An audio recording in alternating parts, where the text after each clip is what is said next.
Sveiki visi un laipni lūgti jaunajā Smarticle gadījumu izpētē. Šodien mūsu viesis ir Kristīne Keilholz no Die Neue Lausitz. Sveiki, Kristīne, paldies, ka veltījāt laiku, lai sniegtu mums dažas atsauksmes. Vai vēlaties īsi iepazīstināt ar sevi? Labdien, liels paldies! Mans vārds ir Kristīne Keilholze, Kristīne Keilholz, un es esmu jaunās Lausitz galvenā redaktore. Šī ir e-pasta ziņa, kas tiek publicēta Kodbusā reizi nedēļā. Tā ir par struktūrālām pārmaiņām. Mēs to darām jau 2 gadus. Toreiz kopā ar dažiem domu biedriem kampaņas dalībniekiem es nodibināju nelielu izdevniecību Federbertske. Mēs publicējam Neue Lausitz, kas ir mūsu pirmais produkts, kuru mēs sākām izdot kā biļetenu.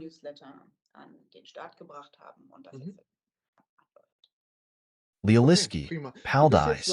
Jūs jau 2 mēnešus esat ceļā ar Smarticle. Kā jūs risinājāt abonēšanas pārvaldības tēmu, pirms sākāt strādāt ar Smarticle? Wie hast du denn das Thema Abo-Verwaltung vorher behandelt, bevor du mit Smarticle gestartet bist? Jā, mēs to iepriekš uztvērām ļoti provizoriski, jo, protams, ir vajadzīga laba sistēma. Tai vienkārši ir jādarbojas. Nevienmēr tā ir jau no pirmās dienas, un tad var palikt daži jautājumi neatbildēti un mēģināt visu organizēt manuāli, jo ir jāiziet cauri visiem procesiem. Un tā mēs to izdarījām. Tāpēc mēs sākām ar nelielu 3 cilvēku komandu un dažus uzdevumus veicām manuāli, bet tagad Smarticle tos atrisina automātiski. Labi, es saprotu. Un ko jūs teiktu? Kāds bija uzdevumu sadalījums? Vai bija viena persona, kas galvenokārt rūpējās par uzdevumiem?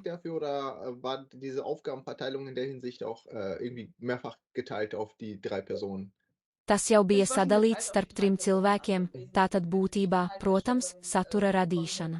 Mums ir autori, kas to raksta, redaktori, tad visa abonēšanas administrēšanas joma, mums ir darbinieks, kas nodarbojas ar back office, un tad katru pirmdienu notiek biļetena izsūtīšana, jo mēs iznākam otrdienās. Par to rūpējās cilvēks, kurš specializējas digitālajos procesos. Patiesībā mēs to sadalījām starp 3 cilvēkiem, jo mums bija arī 3 dažādas sistēmas, kas bija jāsaskaņo.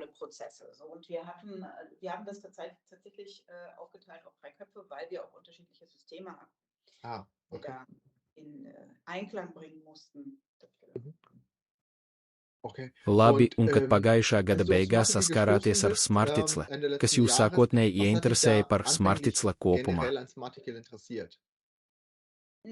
Manuprāt, tas ir lieliski, ka jūs visu saņemat no viena avota. Tas daudz ko atvieglo. Runājot par to, kā jūs izdodat publikāciju, neatkarīgi no tā, cik bieži tā iznāk un kāds ir tās saturs, jums acīmredzot ir nepieciešama laba satura pārvaldības sistēma, kas paredzēta rakstiem no PDF failiem. Jums ir nepieciešama arī biļetenu izplatīšanas sistēma. Un mūsu gadījumā tas ir ļoti svarīgi. Visu, kas ir saistīts ar administrēšanu, var automatizēt, bet tai tomēr jābūt viegli lietojamai. Un jums ir jāspēj jebkurā laikā atbildēt uz jautājumiem. Jā, to visu es atpazinu Smarticle jau pirmajā mirklī. Tad ir vēl viena lieta, kas ir mazliet īpaša. Mēs pārdodam vairāku lietotāju abonementus, tātad abonementu visam birojam, visai komandai.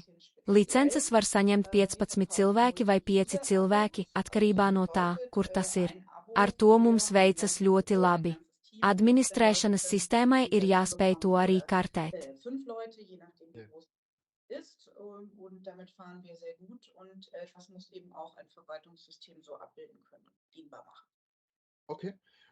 Labi, kur no šīm tēmām, ko jūs sākotnēji saskatījāt ar Smarticle, TI, viss no viena avota vienā sistēmā, saskatījāt izšķirošos iemeslus, kāpēc galu galā pieņēmāt lēmumu par labu mums?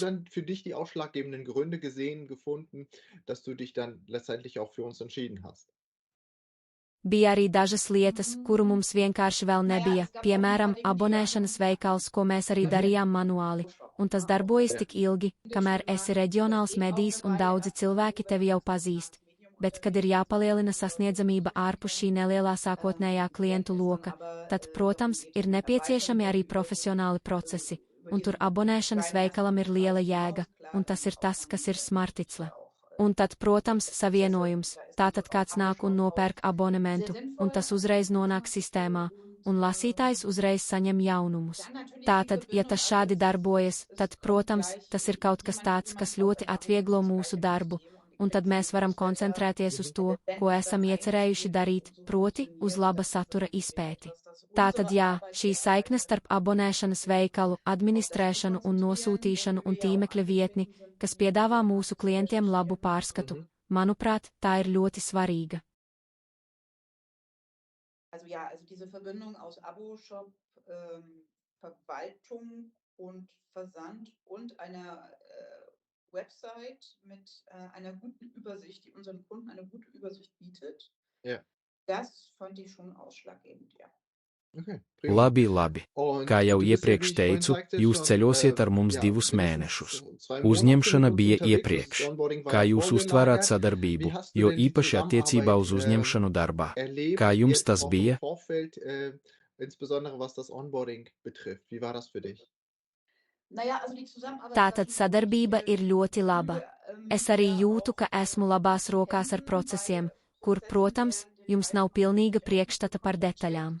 Vienkārši ir svarīgi, lai blakus būtu kāds, kurš to var labi īstenot no tehniskā viedokļa. Un, protams, arī tas bija gadījums, kad pārējot uz jaunu sistēmu, vienmēr rodas problēmas. Jums viss ir jāimportē, viss jāpārvieto, un tad vienmēr kaut kur sagrūst. Un līdz šim mēs vienmēr esam atraduši risinājumus, tāpēc es par to esmu diezgan apmierināts. Tāpēc es varu teikt, ka tiklīdz sistēma darbojas nevainojami, tā ir ļoti laba sistēma. Agrāk mūsu lasītāji saņēma biļetenu, kurā bija vairāki pilnmetrāžas teksti. Protams, arī tam bija sava pievilcība. Tagad jūs noklikšķināt uz raksta priekšskatījuma, aiziet uz tīmekļa vietni, un tur varat reģistrēties, norādot savu e-pasta adresi. To var izdarīt bez lieliem šķēršļiem, ko visi mūsu klienti saprata uzreiz, un tas arī vairāk atbilst tam, ko lietotāji sagaida no digitālo mediju satura.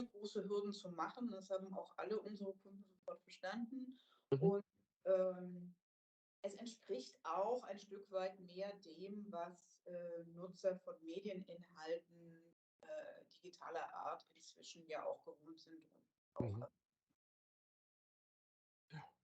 Labi, jūs teicāt, ka ir daudzas lietas, kas jau ir labas. Uzņemšanas laikā mēs arī sapratām, ka, ja es jūs pareizi sapratu, ir normāli saskarties ar jomām, kas var radīt jaunus izaicinājumus.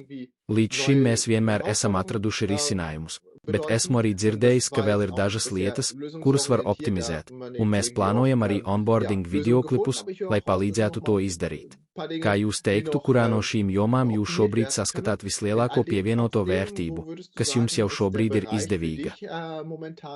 Wo du am meisten trotzdem einen Mehrwert siehst, der jetzt schon für dich irgendwo vorteilhaft ist? Vispirms pievienotā vērtība ir ārējā, tā vienmēr ir vissvarīgākā lieta. Tas jau ir ļoti profesionāls izskats, kas mums tur ir, tāpēc šī čēmis un biļetena kombinācija.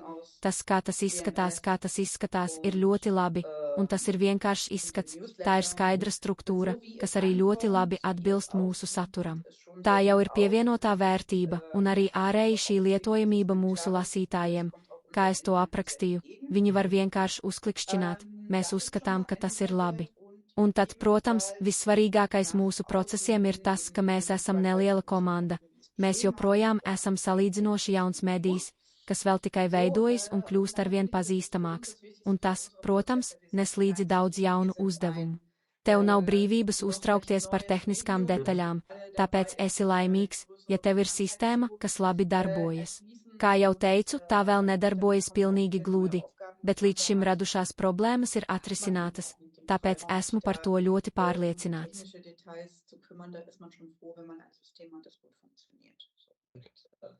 Wie gesagt, es läuft noch nicht ganz reibungslos, aber bisher sind die aufgetretenen Probleme auch deshalb bin ich da. Labi, tas nozīmē, ka lasītājiem noteikti patīk tas, ka ir uzlabots arī izskats. Rezumējot, jaunākais tehnoloģiju un lasīšanas stila ziņā. verbessert Ieiet wurde nedaudz durch dieses tālāk. System Kā jūs teiktu, uz umzusetzen. kurieni virzās nākotne Wenn tehnoloģiju ziņā, du jetzt ņemot auch vērā jūsu sagst, das ist lasītāju das, was loku? auch jetzt Kādas eigentlich, iespējas un sag mal, funkcijas State of jūs the Art sagaidāt ist, nākotnē saviem von der lasītājiem? Technologie, von der Art des Lesens, mal ein bisschen weitergedacht und gesponnen. Und was würdest du sagen, ist, ja, wo geht die Zukunft oder wie sieht die Zukunft für dich auch aus in der Technologie, was deine Leserschaft angeht? Also was erwartest du, beziehungsweise welche Features, Funktionen, was technologisch wünschst du dir sozusagen für die Zukunft, für deine Leser und für dich auch im Verlag? Jā, es gribētu mazliet plašāku pārskatu un analītisku informāciju par procesiem. Jā, ir nepieciešams atbilstošs vadības panelis, kur es varu redzēt, ka biļetens ir izsūtīts. To ir saņēmuši tik un tik cilvēku, lai jūs vienkārši varētu vairāk kontrolēt to, kas notiek, man tas būtu svarīgi. Pretējā gadījumā, kurp tas ceļojums ved, mēs sākām pirms 2 gadiem ar tīri tiešsaistes mediju laikā, kad tas bija īsti piemērots, tāpēc tagad būtu par vēlu. Tagad noteikti ir daudz jaunu uzņēmumu, kas tieši to izmēģina. Mēs nestrādājam tik daudz ar e-papīru, bet vairāk ar jaunumu biļeteniem. Informatīvais biļetens ir procesā, lai nostiprinātos kā standarta medijs. Vismaz tāds ir mans uzskats. Ir viegli paziņot cilvēkiem, ka žurnāls vairs nenonāk viņu pastkastītē, bet gan tiek sūtīts pa e-pastu. Pēdējo 2 gadu laikā, kopš mēs esam šeit, ir izplatījies šis vārds, un tas ir arī viegli saprotams. Šajā ziņā es tiešām saskatu iespējas, īpaši mums, Brandenburgā un Saksijā mēs esam reģionāls medijs, tāpēc mūs lasa daudzas iestādes, cilvēki lasa mūsu saturu par uzņēmēju darbību, jo mēs esam specializējušies arī saturā. Un tad ir arī viss reģions, kur vienmēr notiek diskusija, vai jūs vispār vēl varat sasniegt cilvēkus ar mediju. Un kā jūs tur nokļūsiet? Protams, tieši šeit ir lieliski noderīgs biļetens. Tas patiesībā ir tas, kā tajā nokļūt.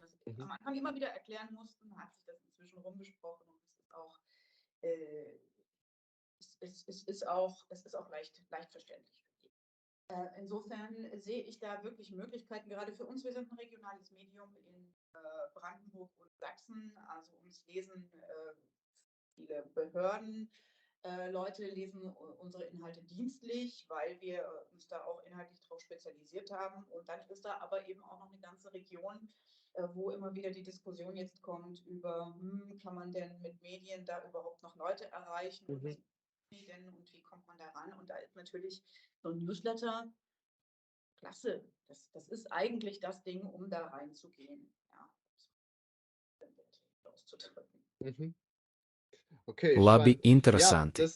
Jā, analītika ir veids, kā izmērīt panākumus un redzēt, cik daudz cilvēku kaut ko atver un izlasa. Tā jūs varat visu labāk saprast. Jūs teicāt, ka vēlaties saglabāt kontroli. Tas jau ir iekļauts mūsu ceļvedī, un mēs labprāt turpināsim pie tā strādāt. Jā, ir aizraujoši redzēt, kā jūs tagad ceļojat. Paldies par jūsu atsauksmēm. Es novēlu jums panākumus ar Smarticle, un ar nepacietību gaidu pārējo jūsu ceļojumu šogad. Paldies! Ja, super spannend zu sehen, zu erfahren, wie du da jetzt unterwegs bist. Vielen Dank für dein Feedback an der Stelle.